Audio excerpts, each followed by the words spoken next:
Bonjour à toutes et bonjour à tous, bienvenue sur la chaîne Prof Rock. Intéressons-nous aujourd'hui aux 3 lois de Kepler. Alors, commençons par une brève introduction historique. Qui était Kepler? Kepler était allemand, il a vécu avant Newton. On lui doit des travaux d'astronomie, de mathématiques et de physique.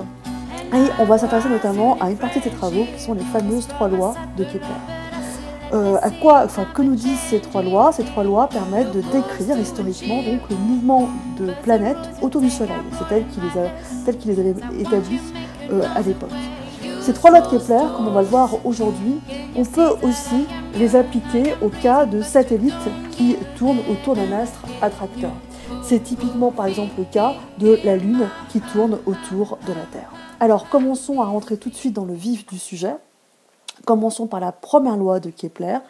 Que nous dit cette première loi? Dans le référentiel héliocentrique, textuellement centré sur Hélios, le Soleil, les planètes décrivent autour du Soleil des ellipses, dont le Soleil est l'un des foyers. Alors la notion d'ellipse, on a fait une petite vidéo là-dessus qui explicite un petit peu les notations clés.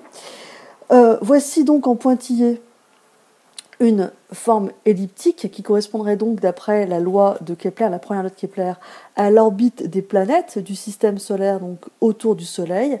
Et le Soleil serait donc l'un des 2 foyers de cette ellipse. Donc on va noter ce foyer, bien sûr, S pour le Soleil. Alors, remarque particulière, le point le plus proche du Soleil s'appelle la périhélie, textuellement péri-proche, hélios du Soleil.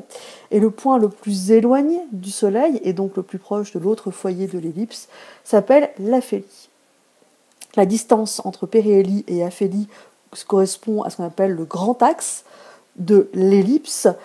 Et ce grand axe, donc, c'est le double de ce qu'on appelle le demi-grand axe noté petit a. Donc cela correspond aux notations traditionnelles qu'on avait vues dans la vidéo sur la notion d'ellipse en mathématiques. Une remarque, une planète tourne autour du Soleil sur cette trajectoire elliptique. La distance Soleil-planète varie donc en fonction de la position de la planète sur la trajectoire. Si la planète se trouve typiquement à la périhélie, la distance Soleil-planète est beaucoup plus courte que si la planète se trouve à l'aphélie. Deuxième remarque, mis à part Mercure, l'ensemble des planètes du système solaire peut avoir une trajectoire qu'on peut assimiler à un cercle. Autrement dit, les 2 foyers sont confondus, correspondent au centre donc d'une trajectoire circulaire qui coïncide avec le Soleil. Deuxième loi de Kepler, qui est peut-être un petit peu plus dure à comprendre dans sa formulation, mais vous le verrez, j'espère, grâce au schéma, ce sera un peu plus clair, qu'on appelle cette deuxième loi aussi la loi des airs. Le segment de droite qui relie le Soleil à la planète, qui balaye des airs égales pendant des durées égales. Traduction en schéma, considérons par exemple Mars qui tourne autour du Soleil selon une trajectoire elliptique. Ça, c'est la formulation de la première loi de Kepler. Remarque, cette trajectoire elliptique, en réalité, on peut l'assimiler à un cercle. Je ferme la parenthèse.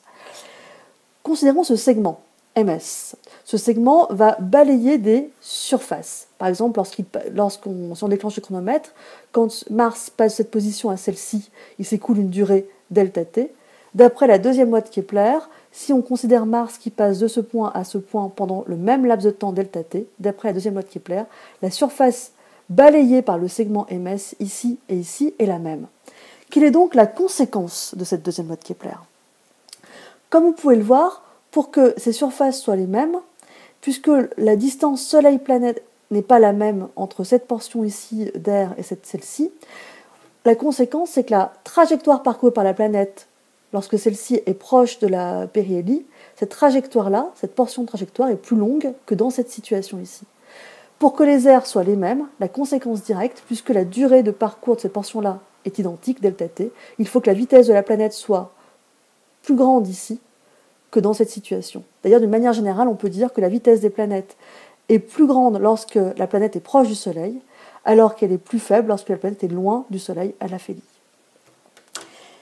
Une des applications directes de la deuxième loi de Kepler, c'est une des compétences exigibles dans le programme, démontrer que dans l'approximation des trajectoires circulaires, ce qui est le cas pour l'ensemble des planètes mis à part Mercure, le mouvement d'une planète est uniforme, ainsi que le mouvement d'un satellite autour d'un astre attracteur. Qu'est-ce que cela veut dire que ce mouvement est uniforme? Cela veut dire que sa vitesse est constante. Alors, considérons dans le rôle de l'astre attracteur, par exemple, la Terre, dans le rôle du satellite, par exemple, la Lune. Donc la Lune tourne autour de la Terre. La trajectoire peut être considérée comme circulaire. Du coup, la distance astre-satellite est constante. C'est ça la première étape du raisonnement pour pouvoir faire cette démonstration. En l'occurrence, cette constante est égale au rayon de la trajectoire circulaire. Loi de Kepler, l'air balayé par le segment satellite-astre-attracteur est le même ici qu'ici pendant les mêmes laps de temps. Conséquence directe de cette deuxième loi de Kepler, pour que cela soit possible, pour que ces airs balayés soient les mêmes pendant des temps fixes, il faut que la vitesse satellite soit la même lorsqu'on passe de cette position à celle-ci et de celle-ci à celle-ci. Donc, ce qui est intéressant, c'est que finalement, cette démonstration, on peut l'appliquer aussi au cas de la Terre qui tourne autour du Soleil. Puisque le mouvement de la Terre autour du Soleil peut être considéré comme circulaire, d'après la deuxième loi de Kepler, à ce moment-là, sa vitesse est constante. Autrement dit, le mouvement de la Terre autour du Soleil peut être considéré comme un mouvement circulaire et uniforme. Enfin, dernière loi de Kepler, c'est celle qui a un aspect mathématique, elle nous dit que la période de révolution, c'est-à-dire la durée que met un satellite pour faire un tour autour d'un astre attracteur, c'est la durée que met une planète pour faire un tour autour du Soleil. Eh bien, cette période de révolution en secondes, élevée au carré, divisée par le demi-grand axe en mètres au cube, est égale à une constante. Cette constante ne dépend que de la masse, de l'objet autour duquel tourne le satellite, de l'objet autour duquel, de l'étoile en l'occurrence, autour de laquelle tournent les planètes. Une application très classique de cette troisième loi de Kepler, c'est par exemple de déterminer la masse du Soleil. Autrement dit, on est dans le cas où on s'intéresse à des planètes qui tournent autour du Soleil. Première approximation, la trajectoire des planètes dans le système solaire, mis à part pour Mercure, peut être considérée non pas comme une ellipse, mais comme un cercle. Autrement dit, il n'y a plus deux foyers, mais un seul point, le centre de cette trajectoire circulaire qui est le Soleil, et le grand axe correspond donc au diamètre de cette trajectoire circulaire, le demi-grand axe étant égal au rayon de cette trajectoire circulaire.